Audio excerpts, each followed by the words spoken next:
Ravako malala amin'ny tompo ho aminareo ane ny fahasoavana sy ny fiadanana avy amin'Andriamanitra Raisy Jesosy Kristy tompontsika. Amen. Ny filazantsara iarovana ny finoana. Ny filazantsara iarovana ny finoana. Ny mofinainantsika anio dia mampiseho an'izany lohahevitra izany ao amin'ny bokin'ny Efesianina toko 9 ny 10 hatramin'ny 20 izay vakiantsika amin'ny anaran'ny Tompo manao hoe: farany mahereza ao amin'ny Tompo sy amin'ny herin'ny faherezany. Tafio avokoa ny fiadian'Andriamanitra mba hahazonareo hifahatra amin'ny fanangolen'ny devoly, fa isika tsy mitolona amin'ny nofamandrà fa amin'ny fanapahana sy amin'ny fanjakana sy amin'ny mpanjakan'izao fahamazinana izao dia amin'ny fanahy ratsy eny amin'ny rivotra. Ary noho izany dia raiso avokoa ny fiadian'Andriamanitra mba hahazonareo hanohitra amin'ny andro mahory, ary rehefa vitanareo avokoa dia afahatra ianareo. Ifaharary ka sikin'ny fahamarinana ny valahanareo, ary mitafiny rariny ho fiarovatratra, ary kiraroa ny fahavononam-panahy avy amin'ny filazantsara ny fihavanana ny tongotrareo.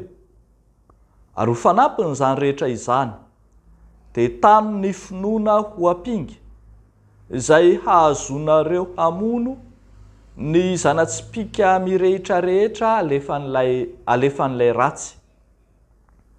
Ary raiso ny famonjena ho fiarovan-doha sy ny tenin'Andriamanitra ho sabatry ny fanahy, ary mivavaha mandrakariva ao amin'ny fanahy, amin'ny fioavahana rehetra sy ny fangatahana, ka miambena amin'izany amin'ny faharetana sy ny fangatahana rehetra ho an'ny olona masina rehetra, ary ho hay koa mba homena ny hilobava amin'ny fahasahiana, ampafantatra ny zava-miafina momba ny filazantsara. Iraka migadra noho izany aho mba hiteny izany amin'ny fahasahiana aho toy izay mety ho teneniko. Ray masino, manamasinana anay amin'ny fahamarinana, ny teninao no fahamarinana. Amen. Ny filazantsara iarovana ny finoana. Ambarany mpanoratra ny epistily fa andro farany izao. Filazany azy eto moa dia hoe andro mahory ka anjakan'ny karazana faharatsiana maro samihafa. Nanjaka ny fanenjehana sy ny fanorotoroana ny kristianina, fa mamely izay tsy izy ihany koa ny fampianaran-diso izay manenika izao tontolo izao. Ambaran'ny apôstôly Paoly izay manoratra ny taratasy ho an'ny fiangonana tany Efesosy fa ny devoly no fototry izany fampahoriana ny kristianina izany. Devoly izay omeny anarana samihafa eto, manangoly, ary io no ambara fa fanahy ratsy eny amin'ny rivotra, io no ambara fa mpanjakan'izao fahamazinana izao sy manam-pahefana amin'ny fanapahana sy ny fanjakana. Eny, io no lazainy fa tsy nofo amandrà. Tena mitolona amin'ny fanahy ratsy eny amin'ny rivotra hoy izy.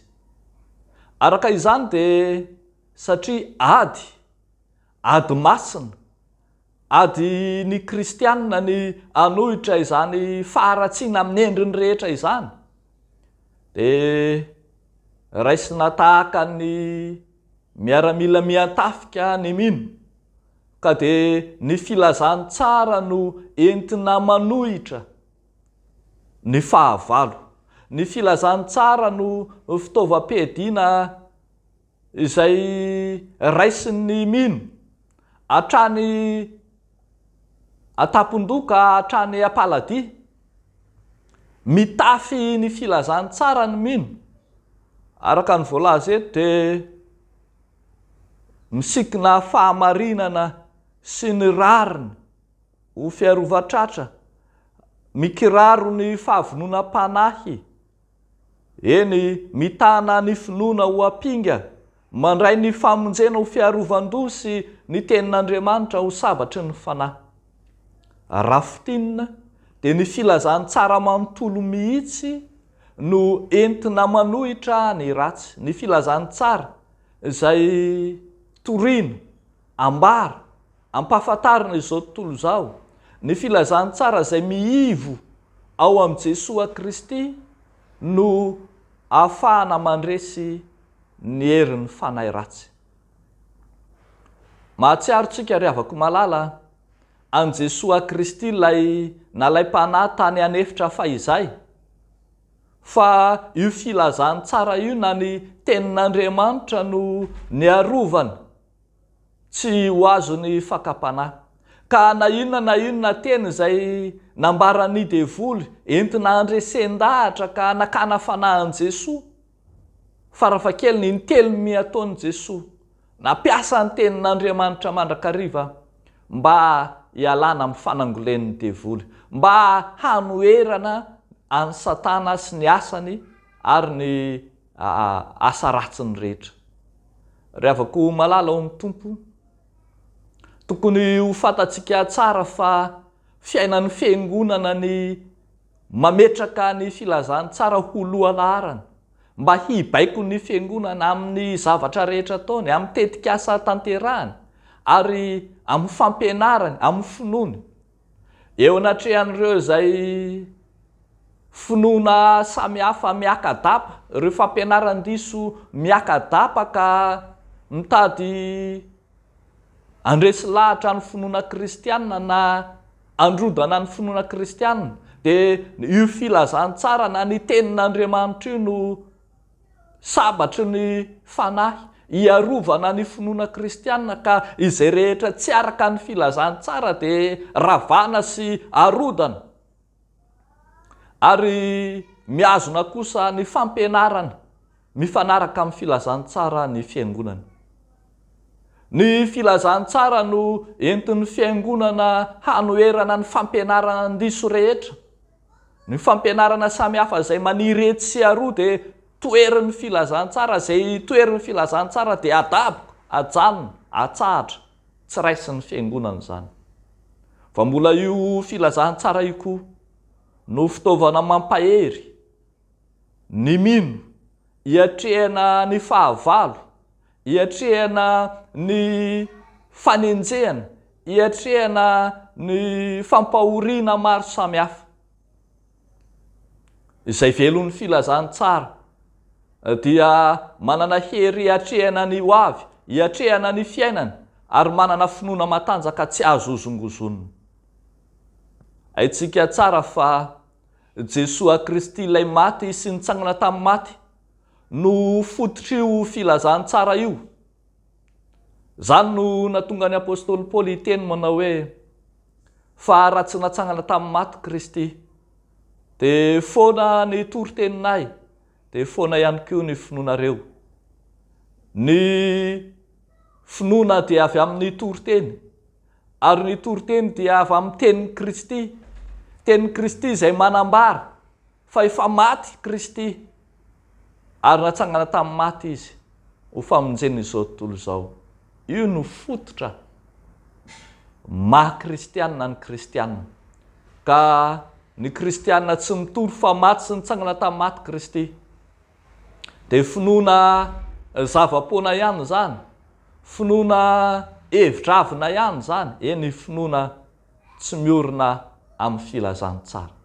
Aoka ary tsika ry havako, hahatsiaro mandrakariva ny asa-pamonjena nataon'i Kristy teo amin'ny hazo fijaliana, ny fahafatesany, ny fitsanganany, ny fiakarany tany an-danitra amin'ny zavatra rehetra izay ataontsika.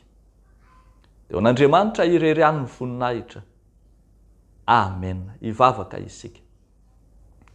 Andriamanitra misaotra anao zay noho ny amin'ny Kristy zanakao malalanao zay nafonao ho faty isolo vonanay ka namonjy anay ka tonga miara-maty ary miara-belolamina zay ankehitriny.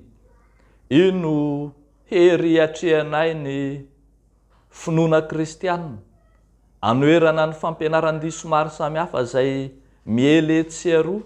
Io no ahazonay manohitra ny herin'ilay ratsy rehetra zay mitady androdana, mitady anjera, mitady andavo. Io no ahazahoanay mijoro mpanomponao marina tokoa. Misaotra Tompo.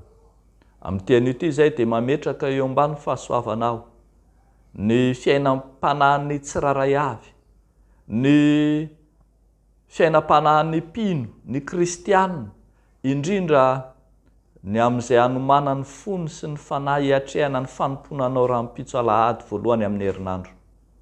Dia apetrakay eo ampelantananao zany. Amin'ny anaran'i Jesosy, naovanay izany mivavaka izany. Amen.